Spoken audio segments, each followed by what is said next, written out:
This is part two of the different type of narcissists. In part one, I left off talking about the overly sexual narcissists and how they abuse people for their own sexual gratifications.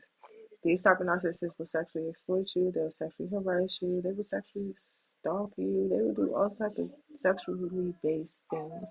These are often the people who are committing sexual crimes such as sexual assault, rape, sexual battery, um, it's bad. These are the ones you probably will find in the workplace being nasty to people.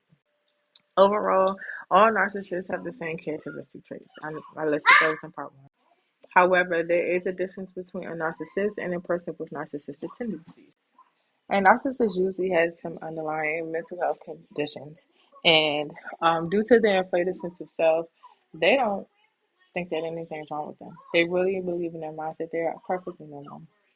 However, they are going to find everything wrong with you and remind you constantly how abnormal you're supposed to be. A person with narcissistic tendencies, however, just has an inflated ego and they're usually ego driven.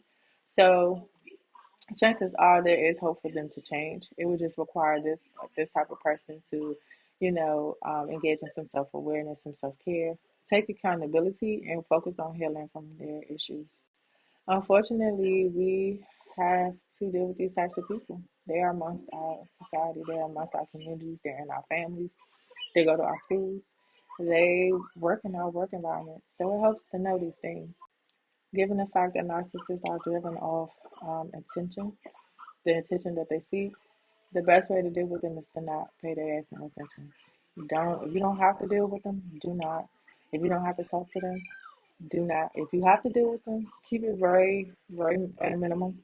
If you have to communicate with them, little to no communication. Keep it straight to the point. Be as dry as you possibly can be. Lastly, I'm going to talk about how vindictive, spiteful, and hateful narcissistic people are. They will go above and beyond to slander your name and assassinate your character by doing what they call a smear campaign. And these people are so addictive that they will go out of their way to make up lies, tell stories, share your business, seek out people who they know that you don't like or that they know that don't like you, go amongst the family, say a whole bunch of negative things about you to paint a very, very bad picture of you. And this is just how they are in nature. And oftentimes it's due to the fact that you don't want to have anything to do with them. They're not able to easily manipulate you or abuse you in the ways that they do. Like go back to part one. And because you simply figure them out and call them out in their bluff. So please protect yourself. This shit is real. It's not a joke.